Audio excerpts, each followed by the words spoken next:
First of all, I'd like to thank you, Pharaoh and Isak, to come to a collaboration with Drastic Social Talk with Trans Awareness Week. Mm. I am very honored to be a cis person asking stupid questions.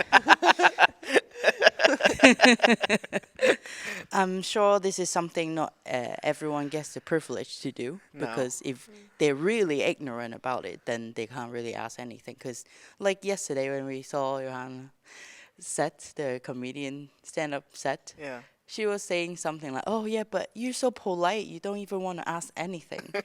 And I think that's just how most of the people are like nowadays. They're like, "Oh, I don't know anything about like gender and sex," Mm. and a lot of people are still confused about sex and gender Yeah. even now. For example, one thing I hate is that people still use female and male for a lot of things, and it's just like, come on, like why do you have to? I don't know, not Gender just everything? gendering it, it's like sexing something, Mm. right? Oh, it's a female doctor, it's a male actor. Why? So yeah, there are a lot of these cringy things that we have Mm. to talk about today. Of course, the stage is yours because it's time for you to rant in front of a cis person also. So now is we have three parts. One part is I ask stupid question. The second part is you can rant about things, and then the third part is probably more educational. Yeah. Is that what can we do to like you're giving them a free lesson just to let you know, Mm. cis people, if you don't know anything and if you don't Google anything yourself, it's your problem. But now they're here to give you a free lesson, put money in your pocket, okay? So, yeah, here we go. Yeah. I'm Okay, excited. so first part is the cisgender people asking stupid question. There are a lot of things that are scary to ask for sure. Like if they are very curious about why you are transitioning, Mm. then they will not be able to ask anything. So what would you say to that? When they wonder why we transition. Yeah, Hi, you start out with a difficult question. it's a very So the difficult question one. is like, why are you transitioning? Or like, why are you not? Like, Yeah, it's kind of so It's like I'm this this. person asking Yeah, stupid questions. it's Why are you this is transitioning? natural for me. it's the only way for me to live. Mm. Yeah. That's basically why. So they will say, but what does it mean that you is the only way Ah, for okay, you to okay. live? But we're gonna try to do this in a like an educational way. Yeah, Okay, but so in maybe like a short sentence to Yeah. shut them up and also let them think about why are you asking this stupid question, you know? Mm. mm, It's hard. yeah, but it's kind of like when you daydream about your future, or if you're planning your future 1 week ahead, a month ahead, 1 year, 10-year plan, and you make these hopes and dreams and ambitions about yourself, planning the projection of your life, and so on. You have most people make pictures in their head where they picture themselves as having this job, achieving this goal, living in this housing, driving that car, having these friends, celebrating their birthday. Like you have a lot of these pictures going on in your head. And if I'm going to picture myself as the gender that I was assigned at birth, there are no pictures. I can't imagine that. If I'm going to imagine that future, it will be with me transitioned. Mm. So that's why I do it, in order to reach to what I can imagine as a future for myself. Mm. What about you, Isak? How do you put this for people who wants to understand or just wondering? I mean, I do this exercise for cis people to understand how it would feel, like to get like a little taste of how Mm. it is to be Yes. trans. Mm-hmm. So if you close your eyes and then just imagine that you are in your bed and you probably have your dog there, and then you wake up and then you probably stretch or do things to get out of bed to wake up. And then you um, you know, you walk towards your bathroom because I assume that you would have to pee or you would have to get yourself ready. You might have, still close your eyes. Can't close my eyes and pee though. No. But you're going to the bathroom and when you look in the mirror, you'll see the opposite gender of what you are now. You'll have a different voice, you'll have a different skin type, different hair, you'll probably have more hair on your body, and you won't recognize who you are. And then when you walk out, because you have to get ready for work or whatever you need to do, someone else will see something else that you do not feel that you are. I don't know if Yeah, I get what you mean. So basically, it's a very binary way to experience a little bit of the trans experience, but at the same time, I feel like this is the only way that Yeah, cis it's a people starting point will to understand, because non-binary is non-binary. It's not binary at all. So, and my experience is a binary trans man. So, yeah. So basically, of course, each person is different Yes. because they have their own well, if they want to gender themselves or if they don't feel like gender is a part of their identity, then everyone is different, right? According to what they feel about themselves. And Yeah. so basically, cis people, first of all, they don't even understand pronouns or what does it mean to want to be trans, cis to a They different. do have the capacity to understand pronouns. It's just the implementation of pronouns. Yeah. yeah. Like if you They're like, misgender a dog, yeah, they'll take it quickly yeah. because a dog is simple. But when it's a person, it's more complicated. And we are... It's projecting their own feelings Yeah, about that person and what they are. yeah. And, I mean, we're socially conditioned to live in this two-gendered system, in the Western world at least. In different cultures, you know, gender diverse people have existed for thousands of years.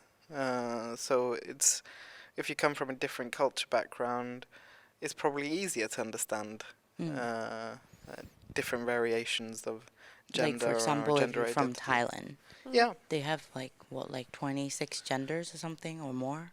yeah, that's a So, lot. Yeah, for them it's like, oh, we live in a more diverse culture when it comes to gender and sex. And I get that, but what I mean is like, I think in general, people don't want to ask, but they also don't understand and they don't Google. And so that's why they ask, oh, why you transition? But how? I don't understand still. When you do an exercise with them, if they have a very strong feeling about who they are in their gender, they can't even imagine. So basically, when you do the exercise, imagine you're the opposite sex, or imagine you don't identify with your own gender. As like, if you're a man, then when you look in the mirror, you become a feminine person. And then when you go outside in the world, people see you as a feminine person, but you don't identify with that. And, Oh, right?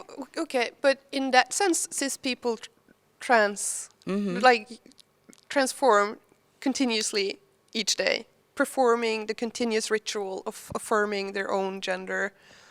Yeah. Like when women dress up as women and act like women, cis women, Yeah.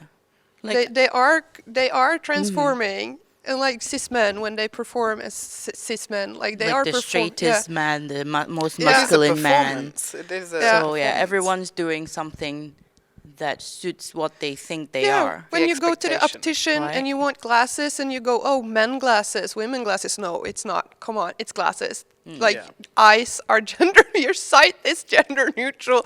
Like there are no glasses for men, women. There aren't any kind of like anatomical differences in how to wear glasses. But again, it's the cis need to reaffirm their own gender and to transform during that thing. So basically, it's the structure of the cisgender world that is giving these like suffering for other people who don't Yeah. align with the norm, the Yeah, societal trans pe- norm, yeah. right? I think if we gendered less, people will be more freer to actually express themselves in any masculine or feminine or neutral way. So now it comes to the point where I will ask this. Oh, we're like, I was just saying, oh, people gender everything. We say, oh, it's a male doctor, it's a female astronaut, things like that. And every day when you see somebody, you're like, hey, hello guys, everybody, how's everyone doing? But they will say, hey guys, how's it going? Like how many of these things do you think has to be like removed or like minimized just to have a more neutral world where people can actually just be themselves? I feel like if we say these things, we actively um, segregate genders from each other, and it would be better to say, "Hey, everyone," or "Hello," or Welcome "Welcome." to our Yeah, guests. you And know, then, they're to make people feel more included. Uh, I know that for a lot of non-binary people, if you're going to go say, "Hey guys," "Hey girls," they will not feel included. Yeah. And then there have been times where I've had lectures for teachers, and they do this because it's been normal to do this. But I've said, stop it.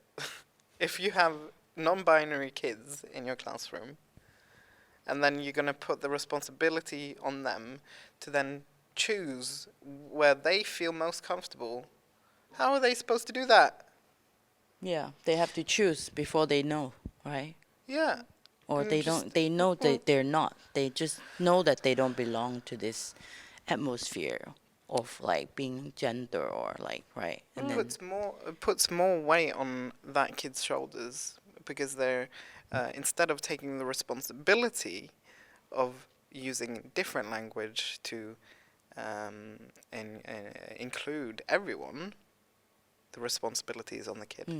so going back to if this person being ignorant and ask, but why do I have to care so much? There are so little people in the world that is having this problem. Majority yeah. of the people don't. Why? Like I have to do so much work for this. Yeah, okay, but like you don't have to care. If you want to be a shitty person, you have the free will to be a shitty person, but just realize that you are going to be a shitty person if you choose to not care. Like Like I'm not gonna like what if they say, "Oh, I'm not a shitty person. yeah, but In they my are. bubble, there is Yeah. nobody that is different. Everyone's just like this and this and this. Why do I have to like, Yeah, like okay, how and entitled some people are, and they just yeah, like, there.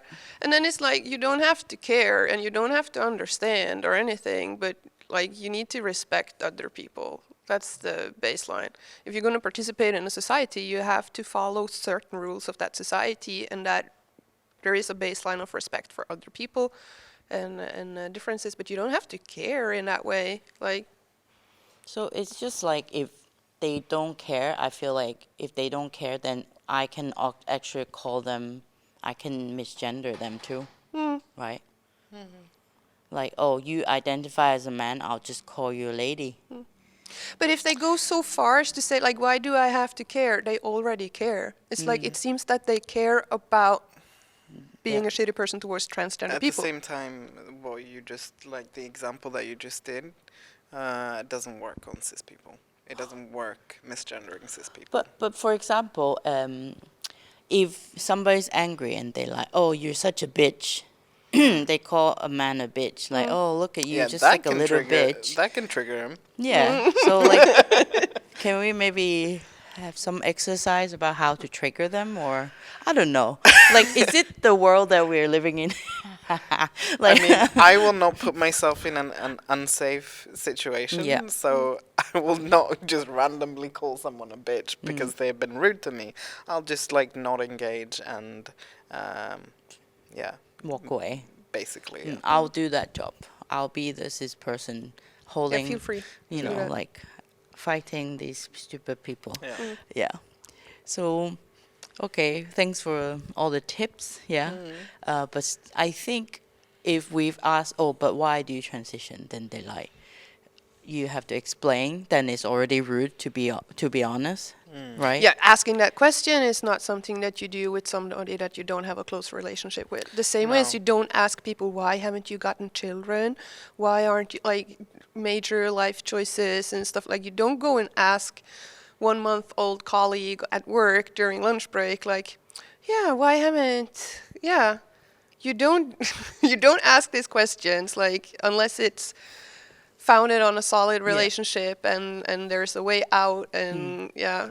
If you're not asking this out of love, shut up. Oh, by the way, like from coming from Hong Kong, it's actually a very common thing that To ask people about to kids? ask these things. They will just, for example, if they've just met you, they're, oh, how old are you?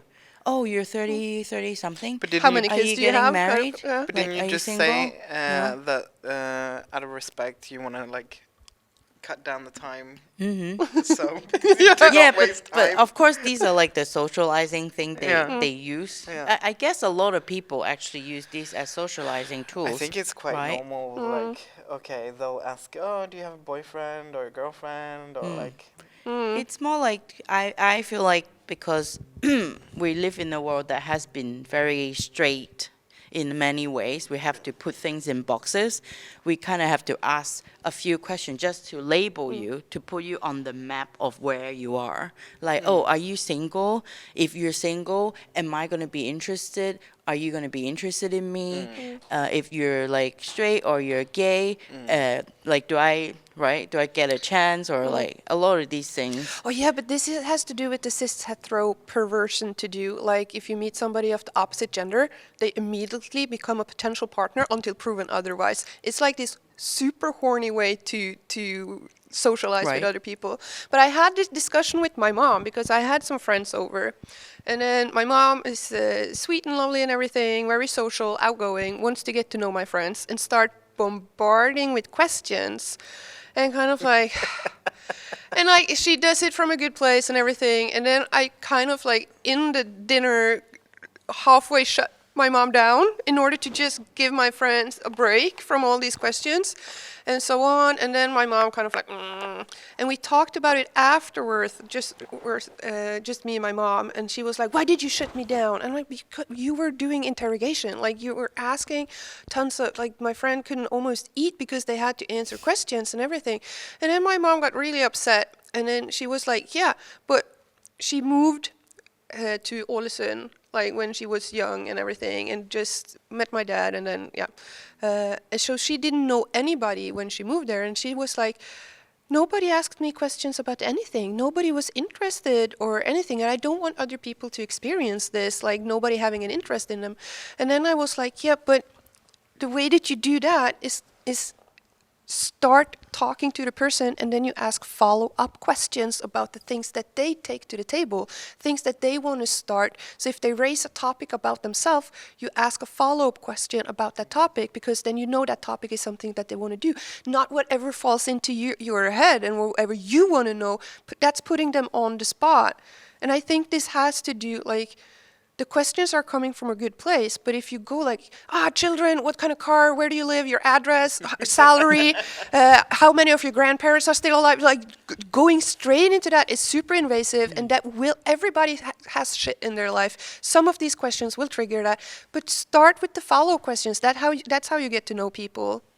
So basically, I think it's more of an old school way of socializing as well. yeah, it's not. And right, it's like they project their own values on you, so Yes. they ask questions that align with their values. Yeah, how similar are you to me? Or kind of like, oh, questions. are you doing the things that I think is good for you? Yeah. It's also Right. a way to find if, I don't know, I think it's an idea that, or this expectation of an idea of, can I relate to you? And if you answer these questions, then I'll evaluate if I can relate to you or not. Yeah. What if they can't relate and they just, actually, I think if they can't relate, they will, if they're curious enough, they will ask more in a like a nicer way. But if they're like, oh, but why? Why don't you do this? Why aren't you doing this? That's rude, right? That's like also how you're saying, you bombard them with a bunch of questions. They're all the values the person wanted, and if they don't have that value, then they're like, oh, but why are you not doing this? Blah blah blah. It's like it's almost always like a more experienced person. They will say, oh, I know more than you. I need to tell you what you need to do, kind Yeah. of thing, right? And Or I know you better. yeah. Yeah. But it also has to do with like media and how documentaries are made about other people, like documentaries about specific people, interesting people, or people with a condition or a lifestyle or anything. Documentaries are super invasive and kind of like super unfolds the person and gets super personal and everything. So then And not necessarily. and I was just going to shoot in, not necessarily in the way that the person would want to portray themselves. yeah, It's just the interview or the. social suffering porn kind of thing. Yeah. And then especially documentaries about transgender people have not been very good. Like talking about things that are super personal that maybe shouldn't be mentioned or shouldn't be mentioned in this way, and kind of like making it out halfway like a freak, halfway like somebody that is mentally ill, and it's always kind of like victim, and kind of like, oh, you need to be super dysphoric, you need to do these surgeries, you have to have a tragic background and everything. And if that's the representation that is given over and over again, even if it's a cis person that wants to learn, if they start out with these documentaries and what kind of questions are asked in the documentaries, they think that's a green light to ask this to the first or second or any transgender person that they meet. And that's not how it works. Like, you wouldn't documentary about eating disorder and then you meet somebody with an you wouldn't start asking the questions like they ask in the documentaries. But there is something going on in social intelligence and emotional intelligence that just malfunctions for most cis people. Yeah, I think it's really just like the history of how knowledge being carried, or like maybe if we think about the way journalism goes on, it's maybe almost from a cishet men's point of view, right? Because they're the one who started writing about these things, investigating people's life and stuff, and so they come from that point of view, right? And so if I have to say, maybe now it's time to change that narrative as well. When it comes to journalism, when it comes to interview, documentary, is that maybe if you are interested in a person and want to know about their life, it will be coming from what they want to show people, right? I mean, I think we all know that oppression sells, racism sells, transphobia sells, all of these things on systemic level, but also all the way down to an individual level, it will sell more. And that's why journalism and the media represents marginalized or minorities in these ways. I used to think that sex sells when it comes to like making money. But now I don't think it's the only way to do it. Yes, you can do OnlyFans or something, but you can only go so far by just showing your body. Because like there are so many millions of people doing the same thing. How do you become different? It's actually being yourself and like just show people who you are really, right? So I believe there's a power in how we can change the way things work as well. Is if we think it's a systemic way that things work, we have to come back or come up with something completely new, or like the other way around. Like I would say there's like a pyramid, right? If there's a pyramid, we will come back with a kind of like a reverse pyramid, Yeah. and put something on the top down, like something very joyful, very like just celebrating ourselves on the top. So I think like this is the end of the cis people asking stupid question, but more like talking about joy. I think talking about joy, relaxing, sleeping, like all these resting thing, it's more like the way we can combat this society, right? Yeah. What do you think? Yes, I think that that's probably a good idea. It's just a lot of work. A lot of work A to lot have of fun and joy. No, a lot of work to like, because in societal structure, they want to keep it that way. But I do agree that I want to show the joy and the emotion it is when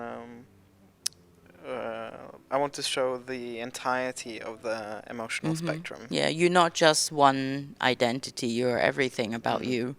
If people want to like gender you or misgender you, it's because they want to put you in a box, but Yeah. you're way more than that, Yeah. right? And so, like, for example, you make music about what you desire or things that you want to do, Yeah. right? Farah, what about you? Do you do something yeah, that this is one of the reasons why I love my job, because I'm a personal trainer and a group fitness instructor. And every time I have a group class, I always present myself. Hi, my name is Veru. I have they them pronouns, and we are going to work out together for the next 45 minutes. And almost always the whole room is cis people, but they are looking then at a trainer up front that is transgender.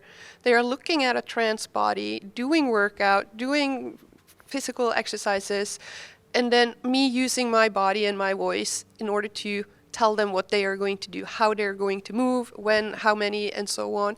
And I think that is a very good learning space and a very good representation for people to kind of like, oh yeah, but my instructor is trans or my personal trainer is trans, and Yeah. yeah. is I guess is coming from a more confident way and comfortable way, a place where you are right now to be who you are and be confident about putting yourself out there so that you can like kind of like represent for some of the people who cannot speak, who don't have a voice, and like living authentically and just doing the things you love is actually the best way, right? To just like combat this, I don't know, like a binary system of how things supposed to be, right? So, yeah, I think like that's what we need to talk about more, like joy, the things you love. I also Thriving. always, yeah, exactly. Yeah. I also always wrap up a podcast episode with questions about what's your favorite food, because I feel like food is like such an important part of our culture, right?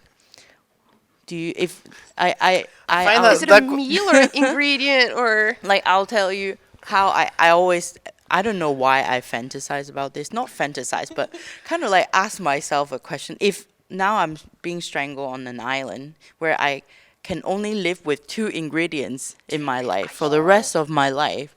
That's so hard. Yeah, exactly. But I was like, Disregarding okay, maybe nutritional three. value. Yes. Yeah, Like, exactly. okay, yeah, okay. I was like, maybe three. In my mind, it was cheese, avocado, and bread. You said two, Yeah. and Yeah, now you and- listed four. Yeah, that's, I was like, okay, two is not enough. I need bread. But then I'm like, okay, every day I ask myself the same question, and then I realized I actually love eggs so much that eggs yeah. gonna be forever the thing that I need in my life. But you can prepare this, or do you have to eat it raw? Like, can you cook it? Yeah. Is this yeah. is Like, seasoning imagine allowed? there's Do a we have fire, seasoning? right? Imagine two there's a ingredients. fire going on. Yeah, So but is seasoning? Two ingredients. Okay, so seasoning is required. That's one No. ingredient. So no seasoning no either. seasoning, just two ingredients. Okay, so one, but is it? So if I say licorice, does it has to be licorice root, or is it like Yeah, licorice? licorice root. Okay, no. Scrap that. Okay, maybe if that is like a very hard question to answer, you can also tell me your favorite dish. A dish that you love so much you would eat it all the time. No, but I have one of the ingredients. That's a mango. Okay. Mango. Oh, Yeah, mango. mango that I can. Yeah. Some people will try to make that question very difficult by asking what kind of mangoes. Like there are so many different types of mangoes. I have. One that I you have. can buy. Yeah, the one Yeah, in the okay. store. I've tasted Pakistan mango, and they are superior in taste, but they are too sweet in order to eat in quantum, like in volumes. So Yes. it has to be the typical mango that you get in Norwegian stores.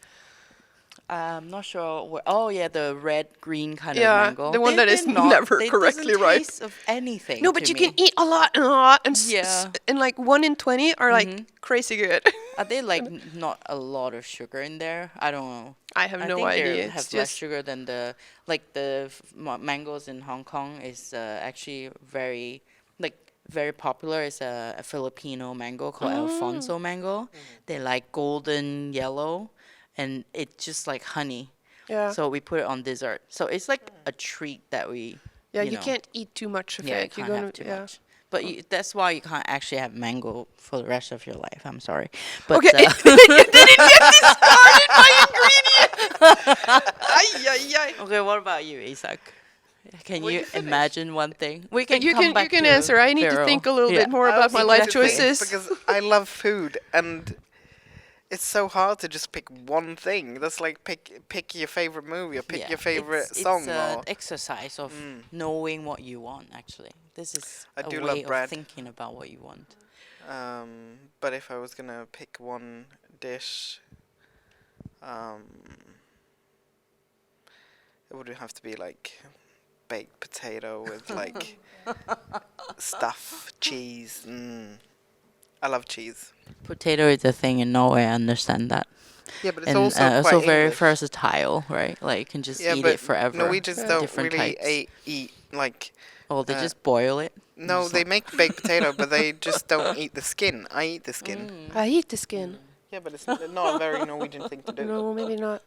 But if I say like pizza, does it has to be the same pizza or is it like It's the pizzas? same pizza. It's the same pizza. Yeah. It's just torturing you at the Yeah. moment, basically. Yeah, because I'm either Yeah. for pizza, but then different variations, or ramen, but in different variations. Like not the exact same ramen, not the You same have to exact pick one. pizza.